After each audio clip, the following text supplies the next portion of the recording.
Vy sa pýtate? Peter, čitateľ pod článkom na webe sa ťa pýta.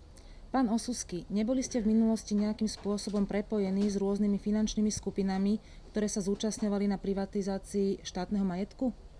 Tu je moja odpoveď veľmi jednoduchá. Nebol. Nebol som našťastie ani v pokušení, pretože som si ako politickú cestu volil veľmi často zo skupenia, ktoré neboli zaujímavé pre tých, ktorí ovplyvňujú politikov a kupujú si ich. A na druhej strane i tí, ktorí ma poznali vo funkciách, kde nešlo o veľké investičné skupiny, vedeli, že som nebol korupčný ani v svojich funkciách prodekana či prorektora svojej univerzity. Takže v tomto prípade je tá odpoveď veľmi jednoduchá. Nebol a to je i vec, ktorú môžem povedať do budúcnosti. Nikdy nebudem.